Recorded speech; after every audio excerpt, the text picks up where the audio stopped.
আসসালামু আলাইকুম। সবাইকে স্বাগত জানাচ্ছি বিডি দর্পণের নিয়মিত আয়োজন আজকের দুনিয়ায়। আপনাদের সাথে আছি আমি ফাহাদিয়া মিতু। চলুন জেনে নেওয়া যাক সারা দুনিয়ায় এই পর্যন্ত ঘটে যাওয়া প্রধান খবরগুলো। ভারতে আবারও নরেন্দ্র মোদীর নেতৃত্বে বিজেপি সরকার ক্ষমতায় আসার আভাস পাওয়া যাচ্ছে।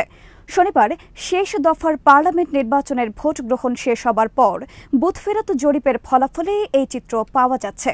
4টি বুথ ফেরত জরিপেই বিজেপির নেতৃত্বাধীন এনডিএ জোটের সংখ্যাগরিষ্ঠতার সম্ভাবনার কথা বলা হয়েছে। ভারতের সংবিধান অনুযায়ী কোনো দল বা জোট যদি সরকার গঠন করতে চায় তাহলে তাদের লোকসভার 543টি আসনের মধ্যে কমপক্ষে 272টিতে জয় পেতে হবে। এর আগে 2019 সালের নির্বাচনে 353 আসনে জয় পেয়েছিল এনডিএ জোট। এবার তারা 400 আসনের টার্গেট নিয়ে ভোটের মাঠে নেমেছে।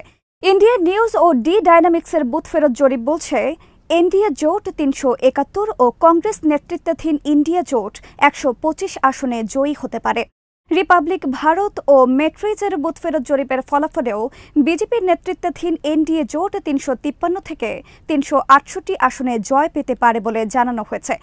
এছাড়া দেশটির বিরোধী দলগুলোর জোট ইন্ডিয়া 118 থেকে 133 আসনে জয়ী হতে পারে।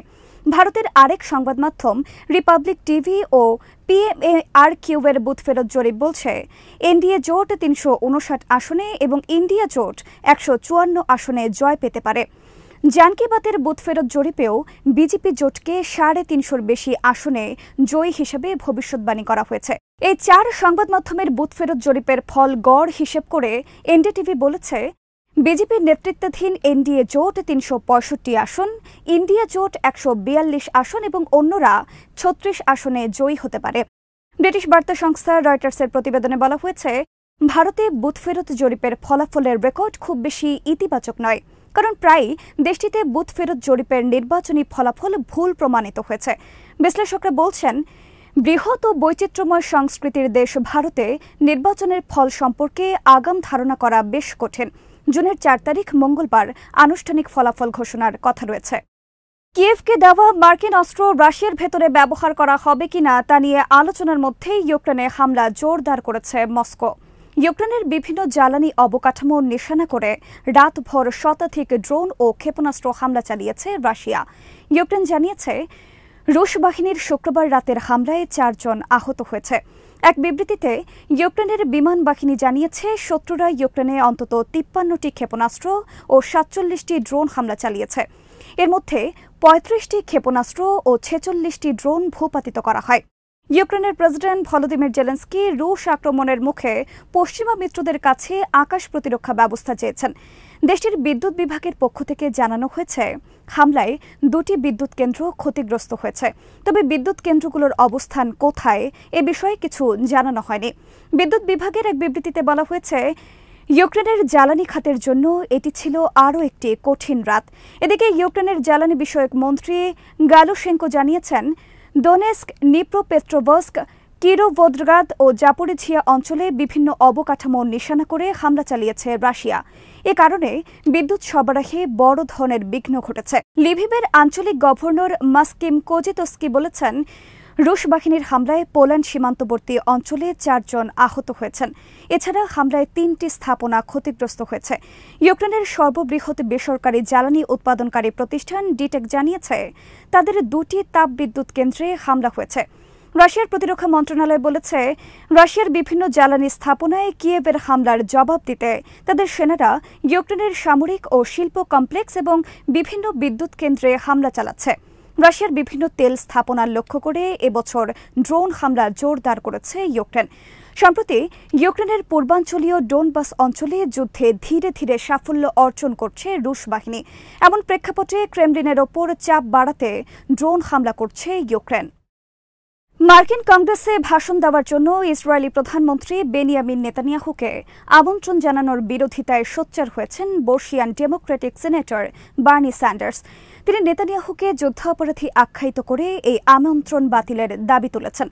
এক বিবৃতিতে বার্নি স্যান্ডার্স বলেছেন এটি আমাদের দেশের জন্য খুবই দুঃখের দিন যে প্রধানমন্ত্রী বেনিয়ামিন নেতানিয়াহুকে উভয় দলের নেতাদের পক্ষ থেকে যুক্তরাষ্ট্রের কংগ্রেসের যৌথ অধিবেশনে ভাষণ দিতে আমন্ত্রণ জানানো হয়েছে।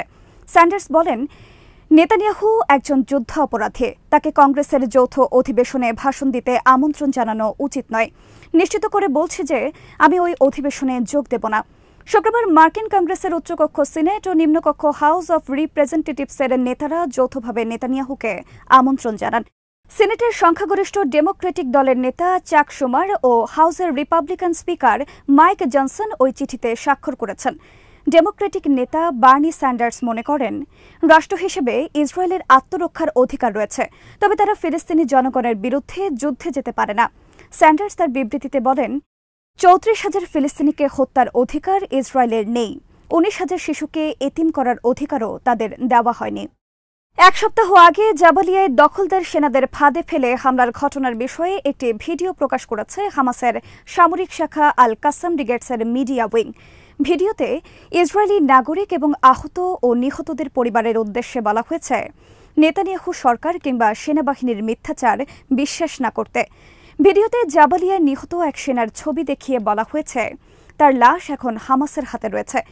গত সপ্তাহে আল কাসাম ব্রিগেডসের মুখপাত্র আবু ওবায়দা এক ভিডিও বিবৃতিতে বলেছেন, দখলদার সেনারা জিম্মিদের উদ্ধারে ধ্বংসস্তূপ খুঁড়ছে, কিন্তু তারা সেখানে কিছুই পাবে না। গাজাবাসীদের ওপর নির্বিচার বোমা হামলার পাশাপাশি নেতানিয়াহু তার ব্যক্তিগত স্বার্থ হাসিলের জন্য হাজার হাজার সেনাকে গাজায় মৃত্যুমুখে পাঠাচ্ছে। গতকালের ভিডিও বিবৃতিতে আল কাসামের জাবালিয়ায় নিহত সেনার ছবি ও পরিচয় তুলে ধরা হচ্ছে এবং জানিয়েছে তার লাশ যোদ্ধাদের কাছে রয়েছে। ভিডিওতে বলা হয়, ওই অভিযানে দখলদার সেনাদের একটি টানেলে প্রবেশের জন্য প্রলুব্ধ করা হয়। সেনারা প্রথমে একটি ড্রোন প্রবেশ করিয়ে টানেলের ভেতরের পরিস্থিতি দেখে নেয়। ড্রোনটি টানেল থেকে বের হয়ে যাবার পরে প্রতিরোধ যোদ্ধারা সেখানে এসে অবস্থান নেয় এবং ইসরায়েলি সেনারা টানেলে প্রবেশ করা মাত্র তাদের ওপর খুব কাছ থেকে হামলা চালায়। ওই হামলায় ২ সেনা নিহত হয়। এরপর একটি বিস্ফোরণে টানেলের মুখটি উড়িয়ে দেওয়া হয়। কিছুক্ষণ পর ইসরায়েলি সেনাদের আরেকটি দল সেখানে আসে। এরপর আগে থেকে পুঁতে রাখা বোমার বিস্ফোরণ ঘটায় যোদ্ধারা। এর ফলে আরও কিছু সেনা হতাহত হয়। ঘটনার পরপরই আল কাসাম এক ভিডিও প্রকাশ করে জানায়, ওই ঘটনায় বেশ কিছু সেনা নিহত হয়েছে এবং নতুন করে হামাসের হাতে বন্দী হয়েছে। ভিডিওতে তারা সেনাদের ব্যবহৃত যুদ্ধ সরঞ্জামগুলোও প্রদর্শন করে। আল কাসাম এবারের ভিডিওতে নিহত এক সেনার ছবি দেখিয়ে ইসরায়েলি সরকার ও সেনাবাহিনীর উদ্দেশ্যে বলেছে, তোমরা তাকে ভালো করেই চেনো, কিন্তু জনগণের কাছে তোমরা মিথ্যা বলছ। সে একজন ভাড়াটে যোদ্ধা বলেও জানানো হয়। ইসরায়েলি সামরিক বাহিনীর একটি অত্যাধুনিক হারমেস ড্রোন ভূপাতিত করেছে লেবানন ভিত্তিক প্রতিরোধ সংগঠন হিজবুল্লাহ। ঘটনার একটি ভিডিও প্রকাশ করে সংগঠনটি জানিয়েছে, এবারের যুদ্ধে এটি ছিল ইসরায়েলের বিরুদ্ধে পরিচালিত তাদের ২,০০০তম অপারেশন। আল মায়দানের খবরে বলা হয়েছে, হিজবুল্লাহর প্রকাশিত ভিডিওতে থার্মাল ক্যামেরায় একটি ইসরায়েলি হারমেস 900 ড্রোনকে মনিটরিংয়ের দৃশ্য দেখানো হয়। এরপর একটি সারফেস টু এয়ার মিসাইল ড্রোনটিকে আঘাত করে এবং সেটি অগ্নিকুণ্ডে পরিণত হয়ে লেবানিজ ভূখণ্ডে পড়ে। এছাড়া ভিডিওতে স্থানীয় নাগরিকদের ক্যামেরায় ধারণকৃত কিছু দৃশ্য রয়েছে, যাতে ড্রোনটির মিসাইলের আঘাতে বিধ্বস্ত হওয়ার দৃশ্য দেখা যায়। ভিডিওর শেষ দিকে ড্রোনের ধ্বংসাবশেষে আগুন জ্বলতেও দেখা যায়। হিজবুল্লাহ এক বিবৃতিতে জানিয়েছে, দক্ষিণ লেবাননে নজরদারি করার সময় মিসাইল হামলা চালিয়ে ইসরায়েলের একটি হারমেস ড্রোন ভূপাতিত করেছে তারা। দক্ষিণ লেবাননের দেইর কিফা শহরের আকাশে থাকা অবস্থায় ড্রোনটিকে আঘাত করা হয়। ইসরায়েলি গণমাধ্যমের খবরে বলা হয়েছে, হিজবুল্লাহর হাতে হারমেস ড্রোন ভূপাতিত হবার ঘটনা প্রমাণ করে যে ইসরায়েলের ড্রোন অপ্রতিরোধ্য নয়। এদিকে অধিকৃত পশ্চিম তীরের কয়েকটি জায়গায় প্রতিরোধ যোদ্ধাদের সাথে ইসরায়েলি বাহিনীর সংঘর্ষের খবর পাওয়া গেছে। শনিবার জেনিন শহরের দক্ষিণ দিকে সিলাত আল দাহর এলাকায় একটি ইসরায়েলি সামরিক যানের ওপর বিস্ফোরক ছুড়ে মারে যোদ্ধারা।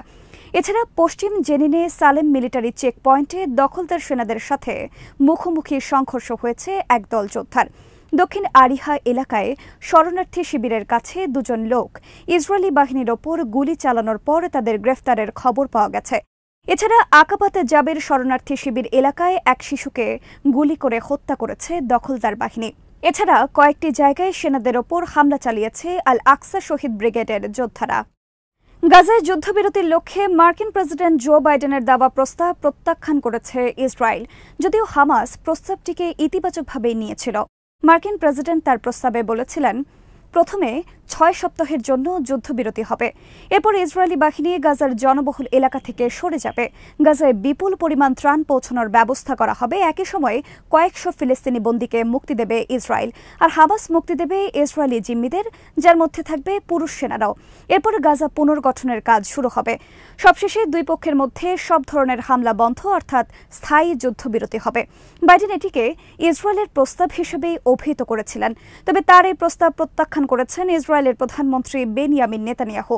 শনিবার নেতানিয়াহু এক বিবৃতিতে জানিয়েছেন, হামাসের সামরিক এবং প্রশাসনিক কাঠামো নিশ্চিহ্ন না করা পর্যন্ত যুদ্ধ অব্যাহত রাখা হবে। তিনি বলেন, যুদ্ধ বন্ধ করার ক্ষেত্রে ইসরায়েলের যেই শর্ত রয়েছে সেটি পরিবর্তিত হয়নি। হামাসের সামরিক ও প্রশাসনিক কাঠামো ধ্বংস করা, সব জিম্মিকে মুক্ত করা এবং গাজা আবারও ইসরায়েলের জন্য হুমকি হয়ে দাঁড়াবে না সেটি নিশ্চিত না করা পর্যন্ত যুদ্ধ চলবে। তিনি আরও বলেন, স্থায়ী যুদ্ধবিরতি হওয়ার আগ পর্যন্ত ইসরায়েল তার শর্তে অটল থাকবে। এসব শর্ত পূরণ হওয়ার আগে ইসরায়েল স্থায়ী যুদ্ধবিরতিতে রাজি হবে এমন ধারণা বাস্তব হওয়ার কোনো সম্ভাবনা নেই। বাইডেন যুদ্ধবিরতির প্রস্তাব দেওয়ার পর তাৎক্ষণিক প্রতিক্রিয়ায় হামাস বলেছিল তারা এটিকে ইতিবাচকভাবে দেখছে। ইসরায়েলের বিরোধী দলগুলোও এতে সমর্থন জানিয়েছে। হামাসের হাতে যেসব জিম্মি রয়েছে তাদের পরিবারের সদস্যরাও এই প্রস্তাব কার্যকর করার দাবি জানাচ্ছেন। আজ এখানেই শেষ করছে। সবাই ভালো থাকুন, সুস্থ থাকুন আর দেখতে থাকুন বিডি দর্পণ। চ্যানেলটি ভালো লাগলে সাবস্ক্রাইব করুন, সংযুক্ত থাকুন আমাদের ফেসবুক পেজে। আল্লাহ হাফেজ।